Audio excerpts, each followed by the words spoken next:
With almost all countries open for tourism, I think we're all excited to travel to some new destinations this year. So here's my top 10 places to visit in 2024.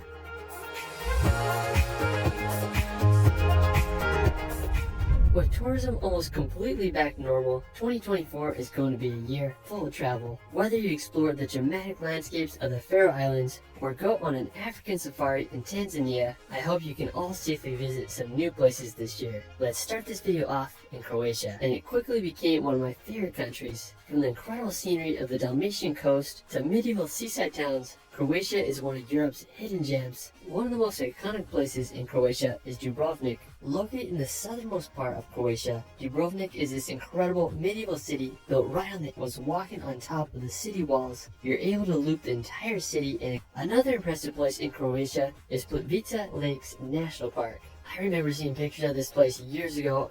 The area is renowned for its crystal clear terraced lakes that are connected by beautiful waterfalls. If you want to experience one of Croatia's unique islands, I really enjoyed Dugi Otok. It's one of Croatia's longest islands, and it's home to the tallest lighthouse in the Adriatic Sea. One of my favorite features of the island was the Teleščica Nature Park. The area had a bay full of islands, and then there were these impressive sea cliffs. I mean, just such a unique place. After, we're going to head over to the country of Iceland. Known as the land of fire and ice, Iceland is easily one of the most beautiful countries in Europe and the world. With volcanic landscapes, endless waterfalls, and gigantic glaciers, Iceland is home to some of the most incredible places on Earth. Probably the most well-known region in the country is southern Iceland. It takes about 2 to 3 hours to get here from Reykjavik, and there's just so many attractions and beautiful places. One of the most well-known spots is Skogafoss. It's probably the most iconic waterfall in the country. Its drop is 60 meters high, and the power of the falls is insane. Now, one of my favorite destinations in the area is Reynisfjall Black Sand Beach. It's this incredible coastline that stretches a few kilometers to the west.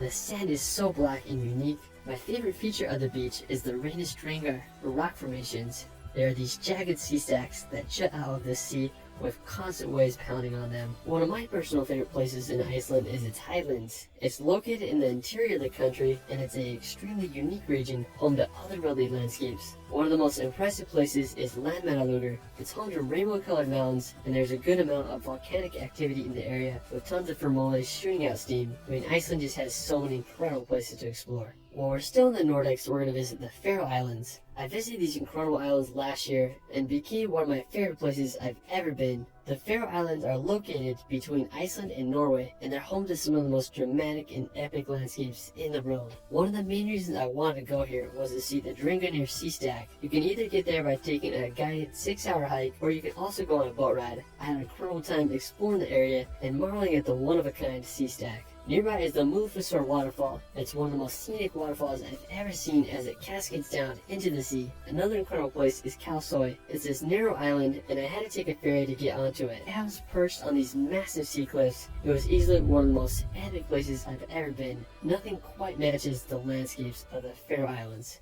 After, we're going to get a change of scenery and head over to the country of Oman. Located on the easternmost region of the Arabian Peninsula, Oman is easily one of the most beautiful countries in the Middle East. It's home to endless sand dunes, historical forts, and idyllic beaches. The capital city is Muscat, and it's a great starting point to explore Oman. If you like the mountains, you can visit Jebel Sham. It's the highest peak in the country with an elevation of 3,009 meters. One of my favorite regions in Oman is the southern part of the country near Salalah. Now in the area, there's the Darvet waterfall, and it's also home to some of Oman's best beaches. One of my favorites is Eftelakot Beach. It's a pristine area with rolling waves, white sand, and impressive rocky cliff as a backdrop. I mean, what more could you ask for? Oman truly is an amazing country. After, we're going to visit the nearby island of Socotra. Located in the Arabian Sea, Socotra is one of the most mystical and beautiful islands in the world. Now, to travel to Socotra, it's best to go with a tour company. They will help guide you around the island and get you the proper visas, and also schedule your flights out of the UAE to get there. Now, one of my favorite features of Socotra is its dragon tree. It's one of the most unique looking trees I've seen, and it has a red sap that looks like blood.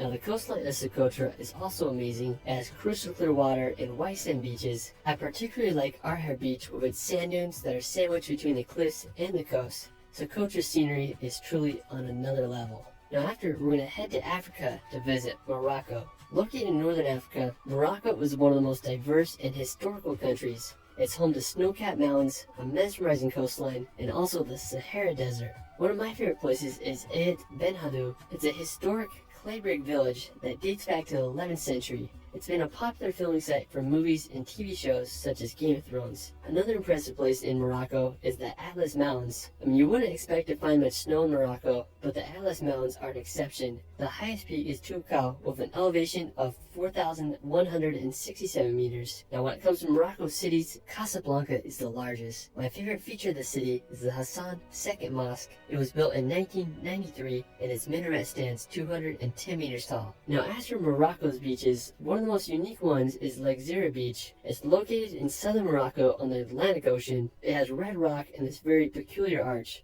And there's just so much to see in this incredible country. After, we're going to visit Sri Lanka. Located right below India, Sri Lanka is an incredibly lush island country, and it's one of the places I want to visit most this year. It has an incredible coastline and offers some of the best places to go on a safari in Asia. One of the most recognizable places on Sri Lanka is Sigiriya or Lion Rock. It's this massive monolith that sticks out of the landscape, and on top of it, there's an ancient fortress that was built here in the 5th century AD. Another iconic attraction in Sri Lanka is its trains. The Nine Arches Bridge is one of the most famous spots. It reminds me of the Glenfinnan Viaduct in Scotland. Sri Lanka is such an underrated country. After, we're going to head back to Europe to visit the island of Corsica. Located in the Mediterranean, Corsica is easily one of Europe's most beautiful and diverse islands. It's home to idyllic beaches, jagged mountains, and historical cities. One of my favorite places I visit on the island is Bonifacio. It's this medieval town that's built upon these sea cliffs. It seriously looks like it's going to fall into the ocean. I really enjoyed exploring the town, and there's also a picturesque harbor that was really nice to walk through. As for the beaches, I really love St. Anthony Beach. It's located just a few minutes drive from Bonifacio, and it took about 30 minutes of hiking to reach the beach. There was a massive rock formation that made for the most epic backdrop. And you can visit the area around Pamombaja. It's home to crystal clear, calm waters, perfect for relaxing on the Mediterranean. Another one of my favorite places in Corsica is the Torre di Turku. It's this medieval watchtower that's perched upon these cliffs. It was a somewhat demanding hike and took us an hour to reach the tower, but we were rewarded with some insane 360 views of Corsica's coast. It would be a perfect place to spot incoming pirates back in the day. After, we're going to head to the South Pacific to visit the islands of French Polynesia. Located in the middle of the Pacific Ocean, French Polynesia is the definition of tropical paradise. It's home to pristine beaches, lush mountains, and the clearest water you've ever seen. If you come to French Polynesia, your first flight to Tahiti. It's the biggest island in the country, and it's home to one of the most famous waves in the world that is located just off the coast of the small village of Teopu. Now, one of my favorite islands in French Polynesia is Moorea. It's located right next to Tahiti, and you can get there by either flying or taking a ferry. It's known as the Pearl of the Sea, and it's one of the most beautiful places I've ever been. I particularly like Moorea's mountains. They are so jagged and unique looking. If you're more into beaches, there's some amazing ones such as Tahiamanu. It's via Bora Bora. It's pure perfection. There's the main island with its towering dormant volcano, and then it's surrounded by this reef that protects the island from the waves of the Pacific Ocean. Inside the reef, there's a lagoon which is home to some of the world's clearest water and is full of wildlife such as sharks and rays. One of my favorite places in Bora Bora is its Southwest Lagoon. There's this sandbar there that creates for one of the most epic scenes with Mount Otemano in the back. There was also some great snorkeling in the area, and we were able to swim with some sharks. If you want to experience tropical paradise this year, you gotta give French Polynesia a visit. For our final destination, we're gonna head back to Africa to experience Tanzania.